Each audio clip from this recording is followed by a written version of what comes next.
Hi, ഞാൻ doctor Christopher, your Pathodoc. നമുക്കിന്ന് T F ടിയും ഫ്രീ ടി എഫ് ടിയും കൂടിയുള്ള വ്യത്യാസം നോക്കാം. ടി എഫ് ടി നമുക്കറിയാം, തൈറോയ്ഡ് ഫംഗ്ഷൻ ടെസ്റ്റ്, അതായത് തൈറോയ്ഡ് ഗ്രന്ഥിയുടെ പ്രവർത്തനം നമുക്ക് ടെസ്റ്റ് ചെയ്യുന്നത്.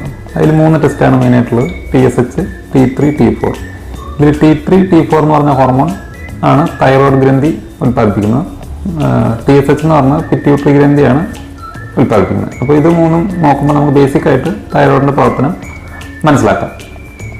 ഇനി ഫ്രീ ടി എഫ് ടി എന്ന് പറഞ്ഞാൽ അതിൽ 3 ടെസ്റ്റാണുള്ളത്: TSH, free T3, free T4. അതായത് TSH നമ്മൾ സാധാ ടി എഫ് ടിയിൽ അതുപോലെ തന്നെ നോക്കുന്നു. ഈ ഫ്രീ T3, ഫ്രീ T4 ആണ് വ്യത്യാസപ്പെടുന്നത്. അതായത് നോർമലി T3, T4 എന്ന് പറഞ്ഞ ഹോർമോൺസ് ബ്ലഡിൽ ഒരു പ്രോട്ടീനായിട്ട് ചേർന്നാണ് കാണപ്പെടുക.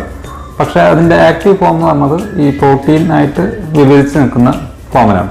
അപ്പം നമ്മൾ ഈ ഫ്രീ T3, ഫ്രീ T4 നോക്കുമ്പോൾ ഈ ആക്റ്റീവ് ആയിട്ടുള്ള ഹോർമോണിൻ്റെ പോർഷനാണ് നമ്മൾ ടെസ്റ്റ് ചെയ്യുന്നത്. അപ്പോൾ അത് കുറച്ചും കൂടി ആക്യുറേറ്റ് ആയിരിക്കും. അതുമാത്രമല്ല, ചില കണ്ടീഷൻസിൽ ഇപ്പോൾ പ്രഗ്നൻസി, ഓറൽ കോൺട്രാസെപ്റ്റീവ്സ് എടുക്കുക, അല്ലെങ്കിൽ ലിവറിൻ്റെ എന്തെങ്കിലും അസുഖം, അല്ലെങ്കിൽ എന്തെങ്കിലും ക്രോണിക് ഇൻഫ്ലമേഷൻ, ഇങ്ങനത്തെ കണ്ടീഷൻസിലും ചിലപ്പോൾ നമ്മുടെ ഈ T3, T4 ആയിട്ട് ബൈൻഡ് ചെയ്യുന്ന പ്രോട്ടീൻ്റെ അളവ് ചിലപ്പോൾ കൂടുതലായിരിക്കും. അപ്പോൾ അത് കാരണം തന്നെ നമ്മുടെ T3, T4 normal T3, T4 test ചെയ്യുമ്പോൾ അത് തെറ്റായ ഇൻഫർമേഷൻ തരാം.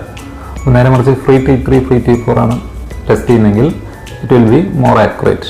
അപ്പോൾ അത് നമ്മുടെ തൈറോയിഡ് ഗ്രന്ഥിയുടെ പ്രവർത്തനത്തിൻ്റെ കുറച്ചും കൂടി നല്ല നേർക്കാഴ്ച നമുക്ക് തരും.